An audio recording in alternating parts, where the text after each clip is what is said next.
Assalamualaikum warahmatullahi wabarakatuh. Waalaikumsalam warahmatullahi wabarakatuh. Bagaimana kabarnya Bapak Ibu semua? Alhamdulillah luar biasa.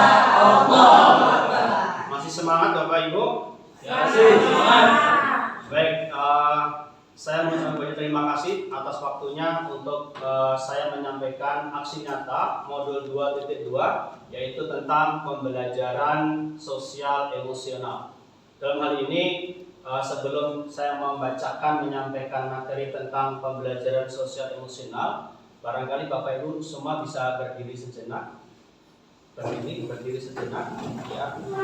Silahkan, instruksinya adalah silahkan gerakan badannya masing-masing. Silahkan peregangan, boleh ke kanan, boleh ke kiri, boleh diputar, boleh kepalanya putar-putar, ya, boleh kakinya, silahkan bebas.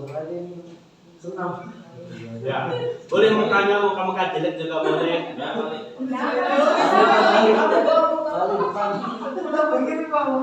Memang sudah begitu.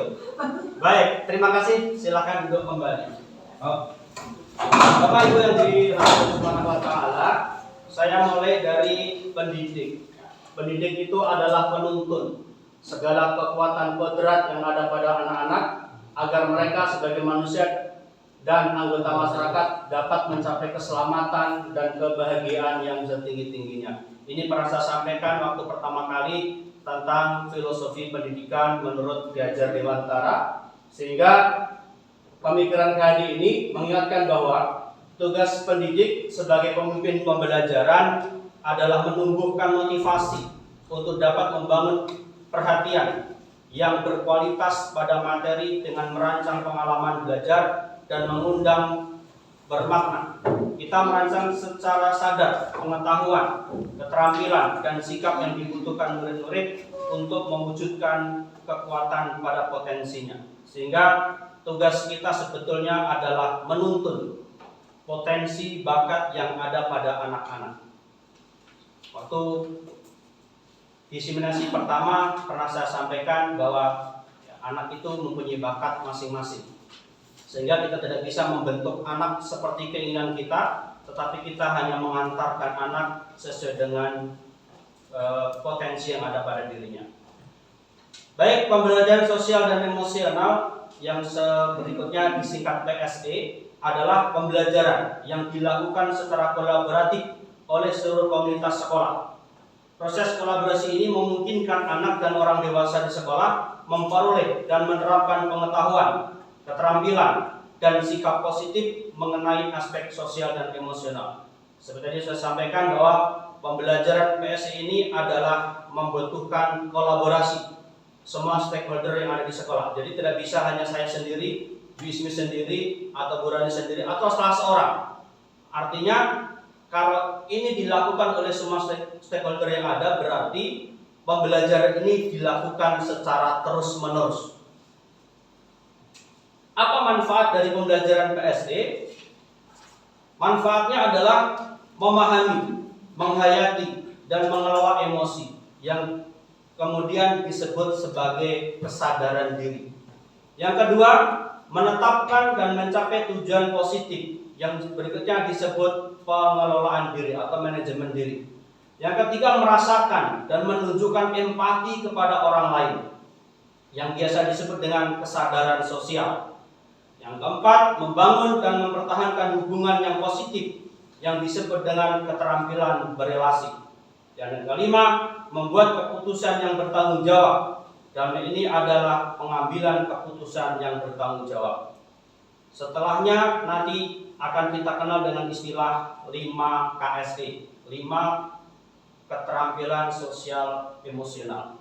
Dan inilah ruang lingkup daripada pembelajaran PSE, pembelajaran sosial emosional, yang mana pembelajaran sosial emosional ini adalah ruang lingkupnya sangat luas. Ya, bisa di kelas, bisa di sekolah, di keluarga, di komunitas, ataupun bahkan tadi saya sampaikan untuk diri kita sendiri.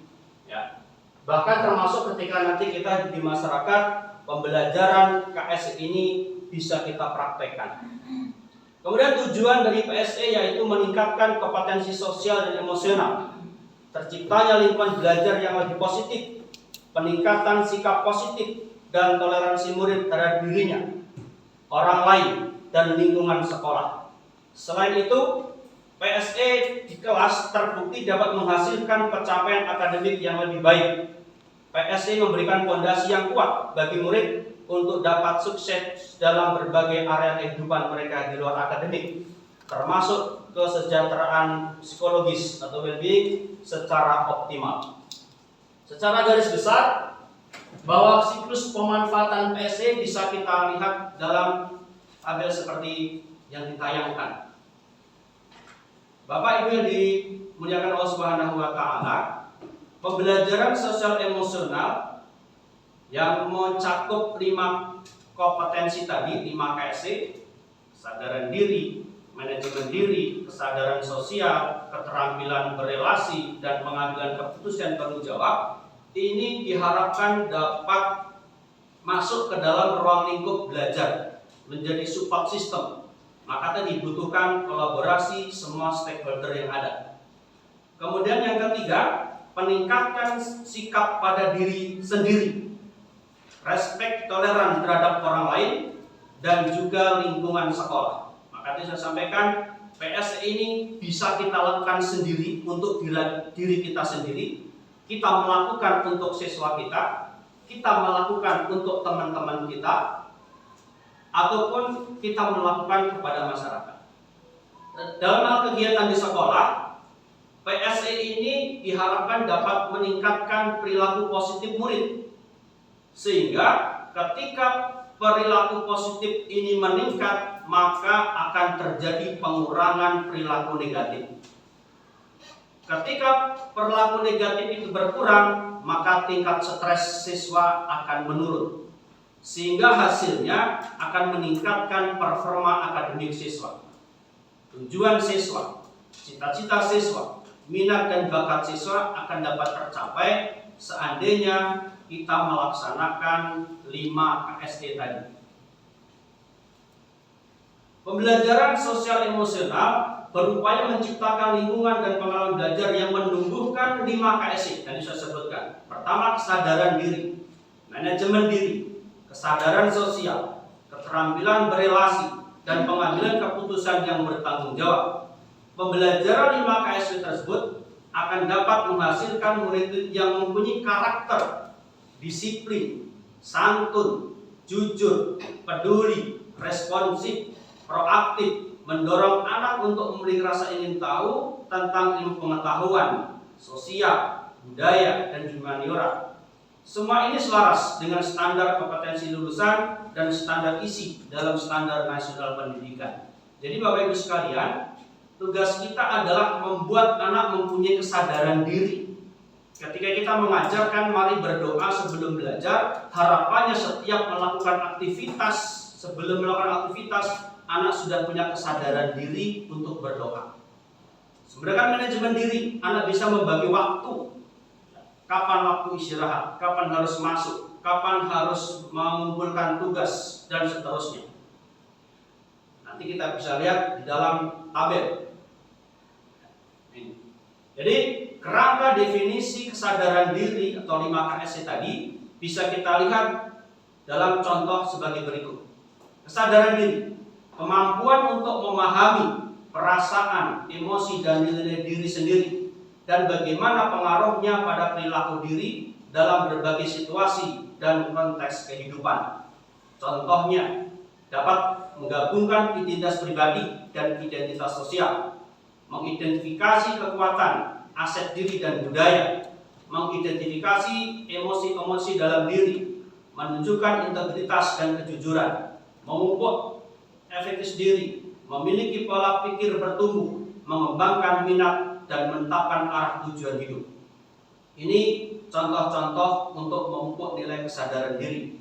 Kemudian manajemen diri, kemampuan untuk mengelola emosi, pikiran, dan perilaku diri sendiri dalam berbagai situasi dan untuk mencapai tujuan dan aspirasi. Mengelola diri, mengidentifikasi strategi pengelolaan stres, menunjukkan disiplin dan motivasi diri, tujuan pribadi dan bersama, keterampilan merancang dan mengorganisir, keberanian untuk mengambil inisiatif, kendali diri dalam kelompok. Yang ketiga, kesadaran sosial, kemampuan untuk memahami sudut pandang dan dapat berempati dengan orang lain, termasuk mereka yang berasal dari latar belakang budaya dan konteks yang berbeda-beda. Contohnya, mempertimbangkan pandangan, pemikiran orang lain, kemampuan kekuatan orang lain, punya rasa empati, rasa welas kasih, peduli, bersyukur, dan juga mengidentifikasi berbagai macam ragam norma yang ada di lingkungan masyarakatnya. Yang keempat, keterampilan berelasi, kemampuan untuk membangun dan mempertahankan hubungan-hubungan yang sehat dan suportif. Contohnya, berkomunikasi dengan efektif, mengembangkan relasi hubungan positif, memperlihatkan kompetensi kebudayaan, mempraktikkan kerjasama, melawan tekanan sosial yang negatif, menunjukkan sikap kepemimpinan dalam kelompok, mencari dan menawarkan bantuan apabila membutuhkan, serta turut membela hak-hak orang lain. Kesadaran sosial dan kesadaran berelasi ini biasanya terkoneksi. Dalam satu contoh, misalkan kita membuat kelompok, jangan sampai kita wanti-wanti ada siswa yang tidak dapat kelompok gara-gara saya tidak mau dengan si A, atau saya tidak bisa gabung kelompok karena pada menolak saya. Berarti keterampilan sosialnya, kesadaran sosialnya kurang, keterampilan berelasinya kurang. Nah, ini yang akan kita bangun agar anak mempunyai kesadaran sosial dan keterampilan berelasi dengan siapa saja tanpa membeda-bedakan status, ras, apalagi tingkat kecerdasan. Yang kelima, pengambilan keputusan yang bertanggung jawab, kemampuan untuk mengambil pilihan-pilihan, membangun yang berdasar atas kepedulian, kapasitas dalam mempertimbangkan standar etis dan rasa aman, dan untuk mengevaluasi manfaat dan konsekuensi dari bermacam-macam tindakan dan perilaku untuk kesejahteraan psikologis, well-being diri sendiri, masyarakat, dan kelompok. Contohnya, menunjukkan rasa ingin tahu, keterbukaan pikiran, mengidentifikasi solusi, berlatih membuat keputusan yang beralasan atau masuk akal, mengantisipasi dan mengevaluasi konsekuensi dan tindakannya, menyadari bahwa keterampilan berkritis sangat berguna, merefleksikan peran seseorang dalam memperkenalkan kesejahteraan psikologis, mengevaluasi dampak atau pengaruh dari seseorang.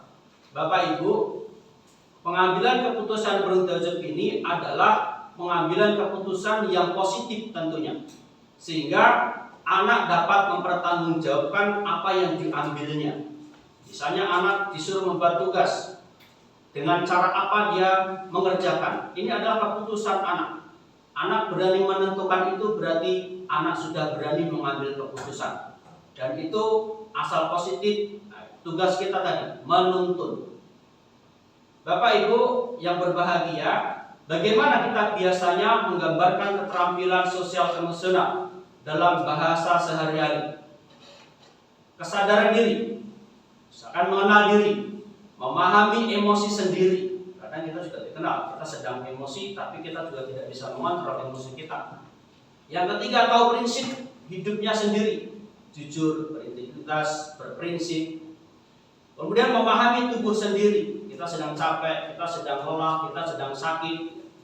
Kemudian mengenal kebiasaan baik dan buruk dirinya. Manajemen diri, pandai mengelola emosi, kelola pikiran, mengelola perilaku, tidak cepat marah, tidak mudah cemas, termotivasi, tidak mudah menyerah, bisa tahan stres, dan juga optimis. Jadi selalu mencari solusi. Seandainya mentok tidak bisa, bukan langsung pasrah, lalu mencari solusi. Yang ketiga, punya rasa empati, bergaul, open mind dengan perbedaan, percaya diri, supel, halus tutur kata, sopan, dan juga ramah.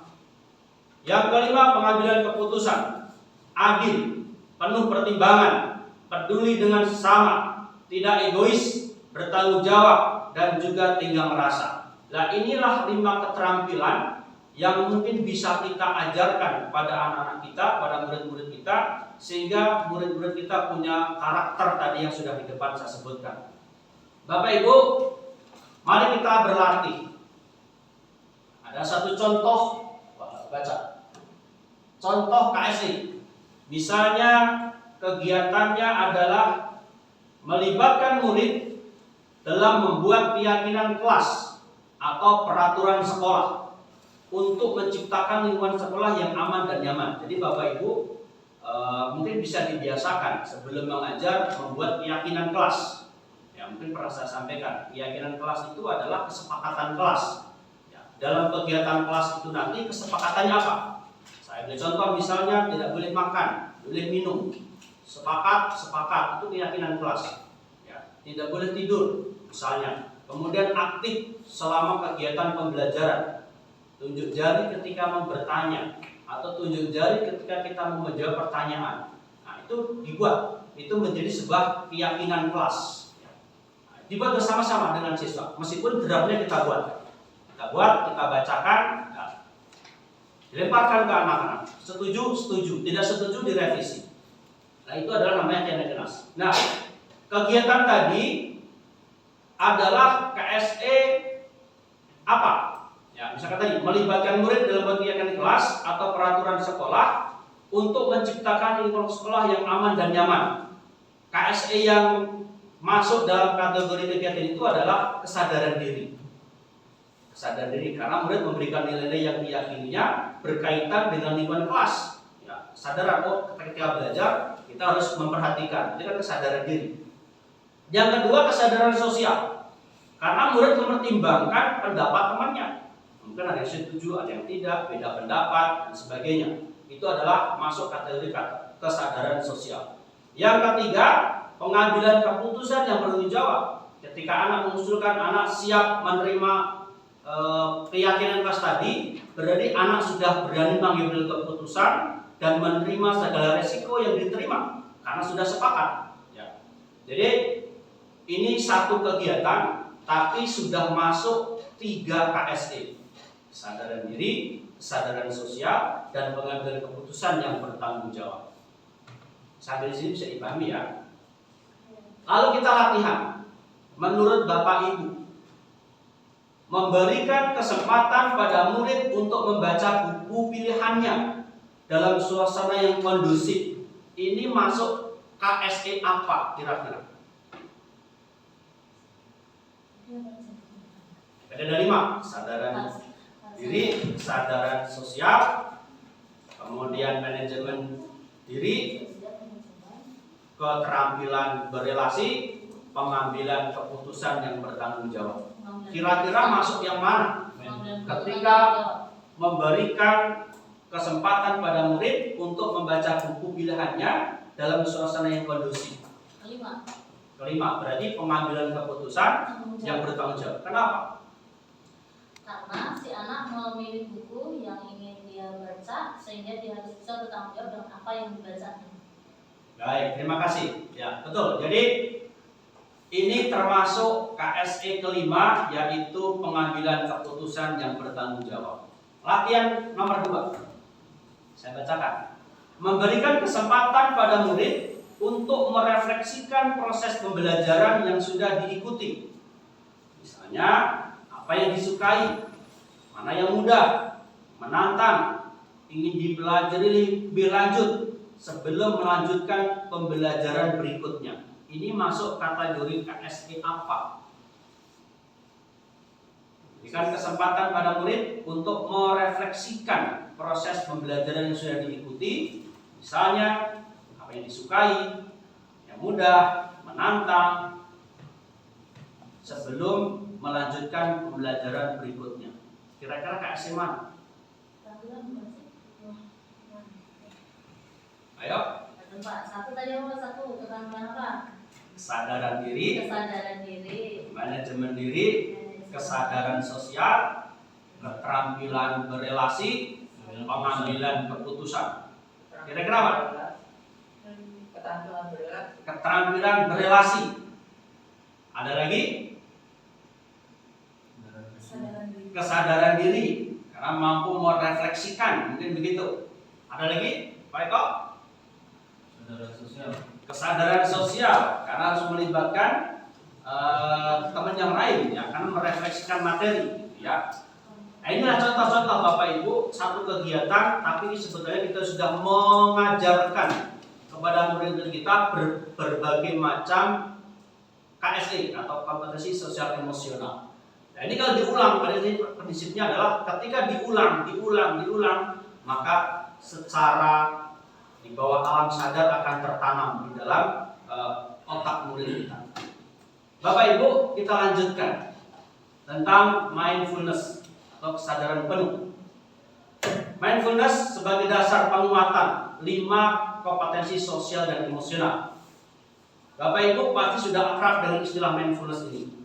Ini juga ada yang belum pernah dengar, atau sudah pernah dengar tapi tidak tahu, atau belum pernah mendengar sama sekali. Ya, sebelum membahas kesadaran penuh, coba sejenak kita pikirkan apa yang ada pada diri kita. Mungkin pernah kita menonton film kesukaan kita, membaca buku kesukaan kita, ya.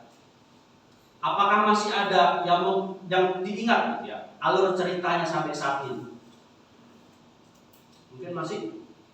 Kalau dulu pernah melihat sinetron tersanjung itu, mungkin sampai sekarang suruh menceritakan masih bisa. Sampai artisnya masing-masing kenal, gitu. Lalu bagaimana dengan emosi yang muncul saat itu ketika melihat karakter utamanya mungkin menangis, mungkin bahagia, mungkin mengalami kemalangan, ya.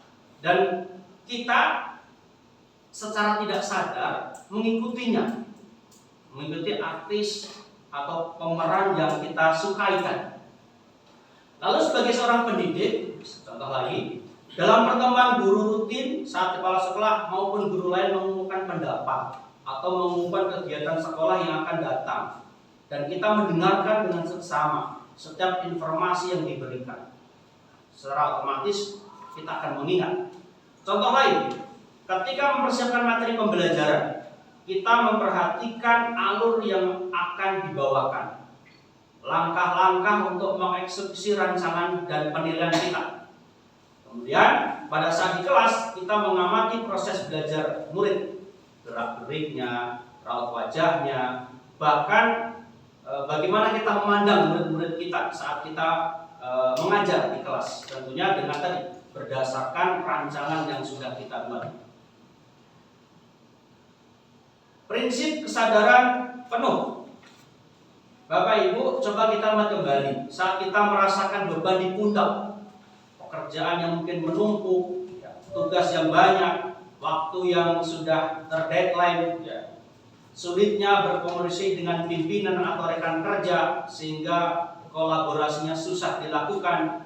Mungkin murid yang mengabaikan kesepakatan yang sudah kita buat, mengumpulkan tugasnya terlambat, belum ulangan, belum tugas, belum tata tertibnya terlewati, ya.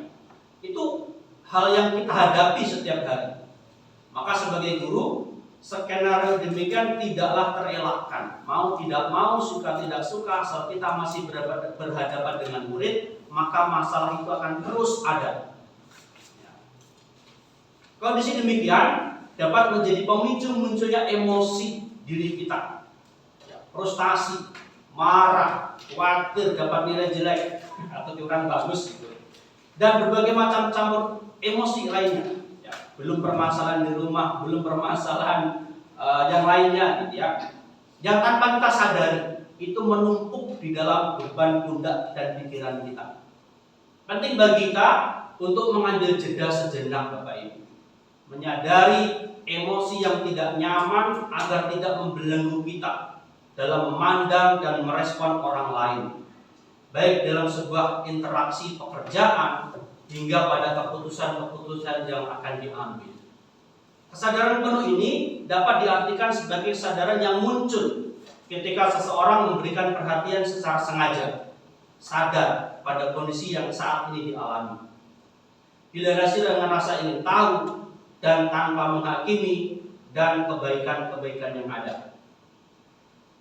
sehingga kesadaran penuh yang sebenarnya telah dimiliki secara alami, mengalami hambatan untuk benar-benar dialami. Berikutnya adalah praktek kesadaran penuh. Ini guru BK pasti tahu. Pada prinsipnya, praktek kesadaran penuh merupakan segala aktivitas yang dilakukan secara sadar. Adapun bentuk aktivitasnya yang ditekankan adalah perhatian yang diberikan saat melakukan aktivitas tersebut. Praktek paling mendasar dan sederhana adalah melatih dan menyadari napas. Salah satu tekniknya adalah dengan cara stop. Teknik ini dapat dilakukan kapan saja, di mana saja, bahkan sendiri, ya, bahkan tidak membutuhkan peralatan. Ya. Teknik stop. Apa itu stop? Ya. Berhenti sejenak dari semua aktivitas. Ambil napas dalam-dalam, keluarkan, ulangi lagi, ambil napas lagi, keluarkan lagi, kemudian rasakan bedanya. Nah, itulah teknik stop. Nanti kita praktekkan. Kemudian ada beberapa teknik lain, ya, yang tentunya disesuaikan dengan hobi dan kebiasaan masing-masing. Mungkin dengan tadi di awal sudah saya praktekkan peregangan, ya, tanpa kita sadari. Mungkin kita bisa mengingat kapan kita meregangkan otot kita secara sadar. Aktivitas ya aktivitas, naik turun tangga gitu. Tapi secara sadar kita lakukan untuk meregangkan otot kita mungkin jarang kita lakukan. Ini tanpa kita sadari sebetulnya ketika kita tadi menerima menyandang beban berat di pundak kita, banyak tugas numpuk, deadline sudah di dekat depan mata, kerjaan belum selesai, maka peregangan menjadi salah satu alternatif untuk menghilangkan stres tadi. Yang ketiga, biasanya dengan minum setengah air. Boleh air putih, boleh teh manis, boleh kopi, itu selera masing-masing. Maka kenapa kita menghadapi anak kita mungkin pingsan, mungkin lagi gugup, kita kasih air minum, betul tidak? Nah, itu sebenarnya menenangkan jiwanya. Nah, ini tanpa kita sadari. Ya, ketika kita mulai beban puncak pekerjaan yang berat, boleh sejenak kita berhenti. Kita minum, menikmati minum itu ya bukan cuma minum menghilangkan rasa haus gitu ya.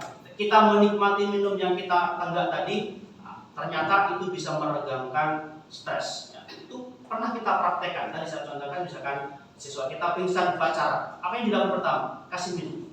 Anak nangis, kasih minum. Nah, ini ternyata itu adalah praktek mindfulness atau kesadaran penuh. Kemudian berikutnya bisa kita lakukan dengan cara mendengar. Musik, mendengar, fokus pada musik, atau dengan cara menulis atau menggambar sesuatu, bebas, menulis, menggambar sesuatu, bebas, silakan. Ya, itu juga bisa untuk meregangkan stres dan lain sebagainya. Ya, itu diantaranya tentang mindfulness. Bapak Ibu, bagaimana kita mengimplementasikan empati sadar diri, manajemen diri, kesadaran sosial, keterampilan berrelasi, dan pengambilan keputusan bertanggung jawab? Praktek kesadaran diri ini menjadi pondasinya. Ya, jadi pondasinya adalah tadi. Mempraktekkan kesadaran penuh membawa fokus kita kembali pada saat ini, di mana akan memberikan Anda waktu dan kesempatan untuk mengenal emosi, perasaan, dan pikiran apa adanya, tanpa penilaian dan penghakiman, namun dengan kepedulian. Pengenalan dan penerimaan emosi, perasaan, dan pikiran yang sedang dialami akan membuat Anda mampu mengidentifikasi cara pengelolaan yang tepat. Indikasi pencapaian empati sadar diri dan manajemen diri sudah terlihat. Selanjutnya, emosi yang telah kita kenali, diterima, dan dikelola menumbuhkan empati dan pikiran yang terbuka untuk memahami orang lain dan situasi di luar diri Anda dengan sikap yang netral. Hal ini membuka ruang yang luas bagi suatu relasi positif dapat terjalin. Dengan sendirinya, kompetensi kesadaran sosial dan keterampilan berrelasi semakin terasah. Ini gambaran tentang well-being, kesadaran penuh. Bapak Ibu, well-being adalah kondisi di mana kita merasa aman, murid kita merasa aman, nyaman, sehat, bahagia dan sejahtera secara psikologis dan emosional bagi murid, sehingga murid dapat bersikap positif terhadap dirinya sendiri, orang lain, dan lingkungannya, dapat mengambil keputusan sendiri, mengatur tingkah lakunya sendiri, serta mencapai tujuan hidupnya sendiri, tentunya dengan bimbingan dan tuntunan dari guru-gurunya. Nah, ini Bapak Ibu, pembelajaran sosial emosional dan kompetensi sosial emosional yang mungkin bisa kita praktekkan dalam kehidupan kita sendiri pribadi, kehidupan kita di kelas, atau mungkin kehidupan kita di masyarakat. Nah, saya ingin mempraktekkan teknik stop, ya, teknik stop. Ya. Caranya seperti ini, Bapak Ibu. Silahkan duduk di posisi yang paling nyaman. Mungkin pundaknya disenderkan di kursi, tangannya bisa taruh di atas meja atau ditaruh di atas paha, boleh, silahkan. Yang penting relax, ya. Yang penting relax. Yang penting relax. Ya, silahkan beban badannya maksudnya disandarkan di kursi Bapak Ibu sekalian. Akan saya putarkan musik.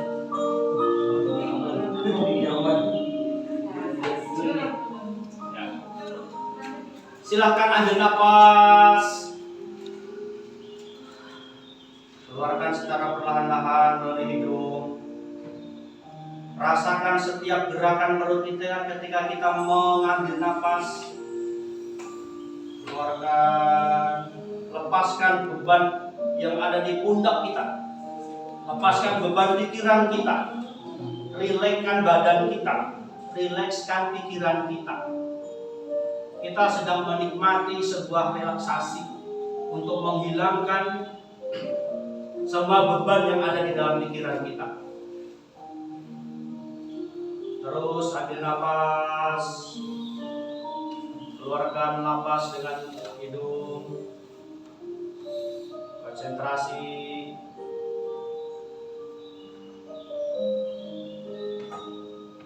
Ambil napas sampai hitungan keempat, 1, 2, 3, 4. Keluarkan lagi sama dengan hitungan keempat. Rasakan setiap napas yang mengisi rongga-rongga badan kita.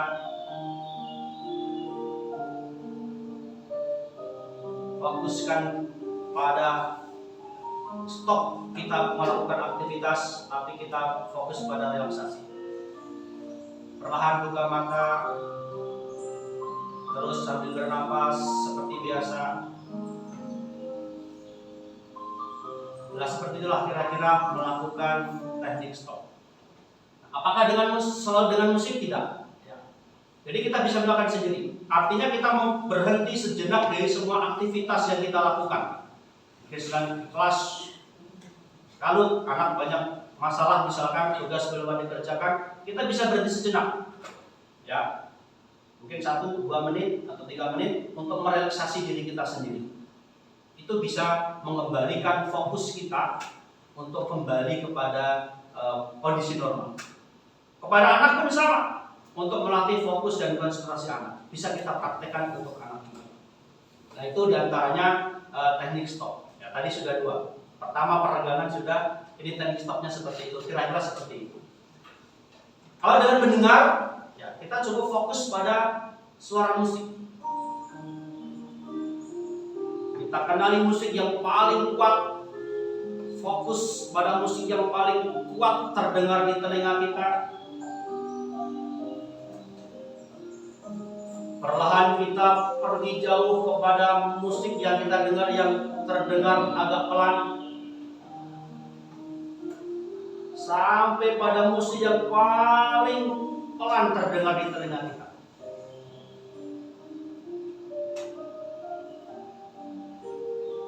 Teruslah berfokus pada suara yang paling kecil di telinga kita.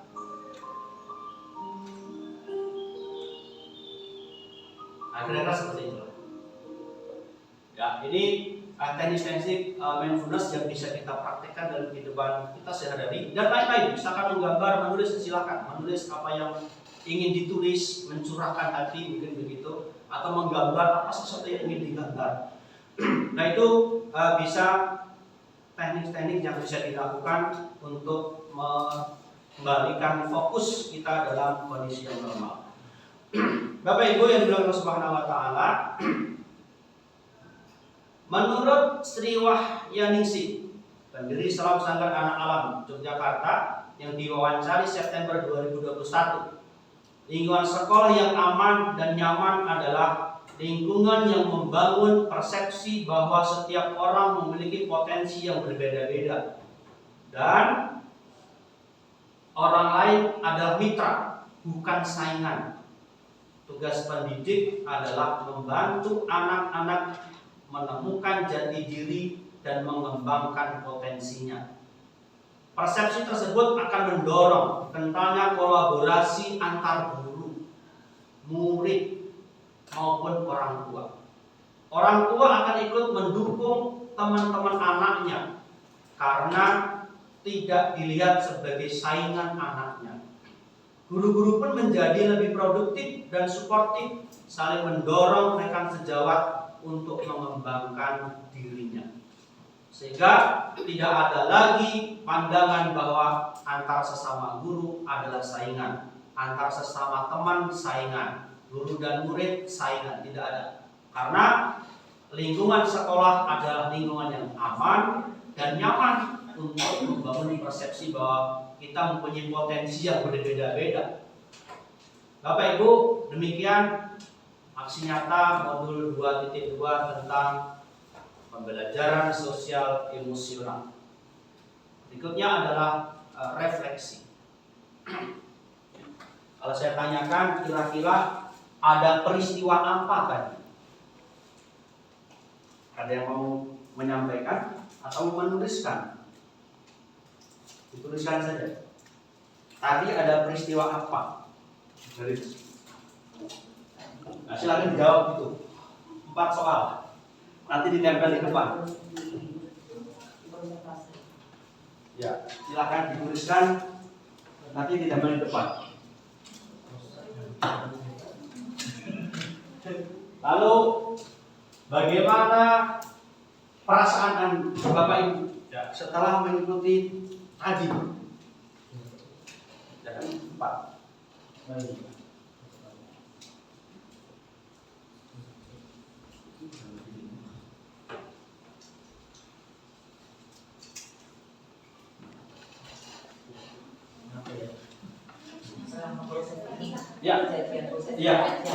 Bukan yang kita alami hari ini, Bukan, peristiwa tadi. Ya. Peristiwa hari ini tadi dari saya salam gitu. Oke. Silakan. Yang sudah selesai belum ditempel di depan. Tulis saja. Peristiwa apa tadi? Misalnya ada aksi nyata modul 2.2 tentang pembelajaran sosial emosional. 1. Itu.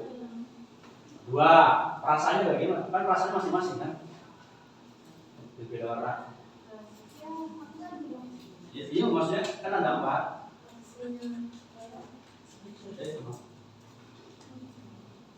Oh nggak ada jawaban salah kok. Berbeda warna. Ayo silakan.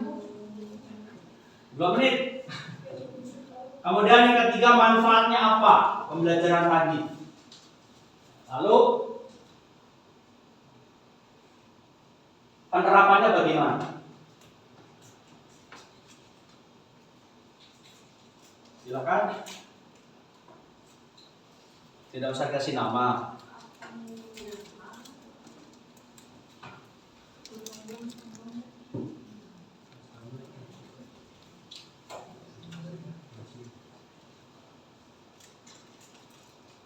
Silakan ditempel, ayo. Bahasa panjang-panjang nggak apa-apa.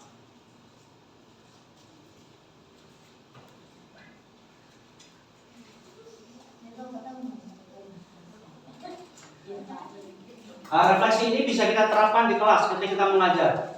Ya, Mas Pak, kan tidak tahu. Tadi ada pembelajaran apa, ada peristiwa apa. Nah, biasa dikenal dengan 4P. Peristiwa, perasaan, pembelajaran, penerapan.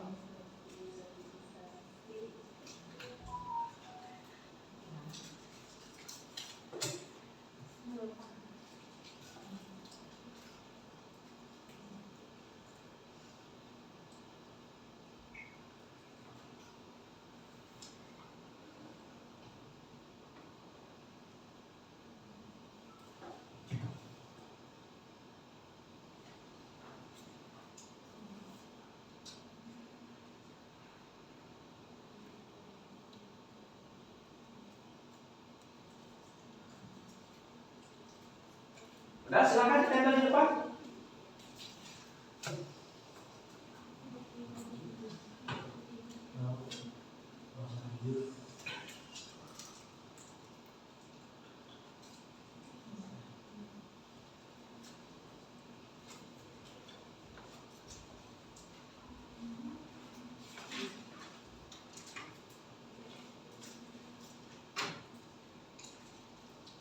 Silakan soal nomor 1 tulis di sini. Ditempel di sini.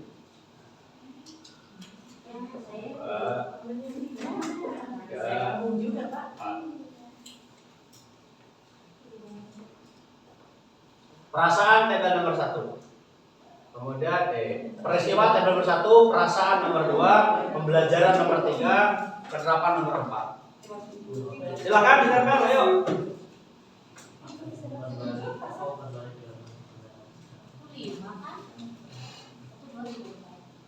Umpan balik sama aku belajar nomor 3. Ya, 1 itu aja.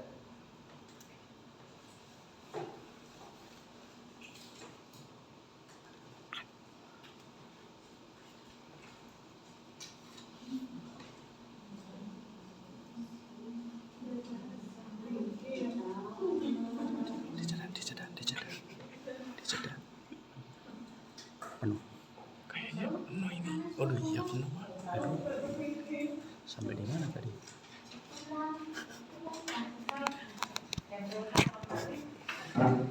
Tadi saya ingat belum?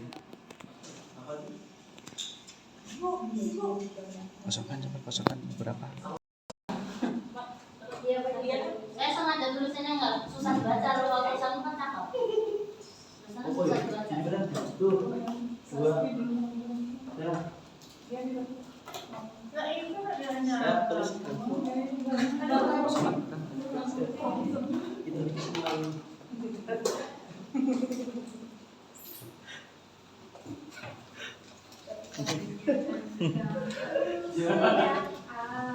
Baik, Bapak Ibu sudah menuliskan refleksinya, ya.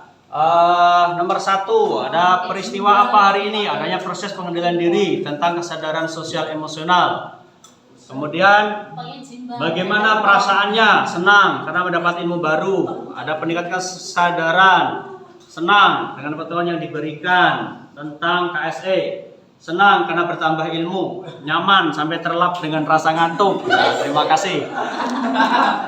Nomor 3, pembelajarannya adalah memahami pribadi peserta didik bahwa mengajar hukumnya menyampaikan ilmu, tetapi memahami peserta didik. Manfaatnya mengetahui proses pengelolaan emosi, baik siswa ataupun guru. Penerapannya, cara mengajar bisa diperbaiki lagi. Saya ingin memperbaiki emosional sosial diri. Kemudian mengatur emosional untuk lebih baik.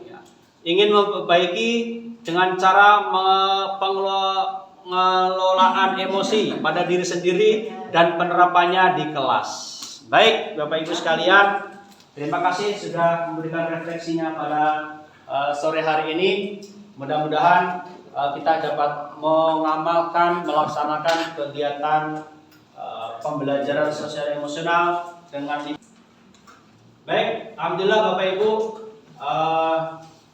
aksi nyata modul 2.2 sudah saya sampaikan, dan terima kasih atas refleksi yang sudah dituliskan. Berbagai macam rasa, berbagai macam pembelajaran yang didapatkan, mudah-mudahan bisa kita praktekkan di dalam kelas atau untuk diri kita sendiri. Kemudian pembelajaran ini tentunya tidak berhenti hanya di sini. Silahkan Bapak Ibu bisa mempraktekkan untuk dirinya sendiri, untuk keluarganya, untuk murid-muridnya di dalam kelas. Terima kasih atas segala perhatiannya. Mohon maaf apabila ada kesalahan. Assalamualaikum warahmatullahi wabarakatuh. Waalaikumsalam warahmatullahi wabarakatuh.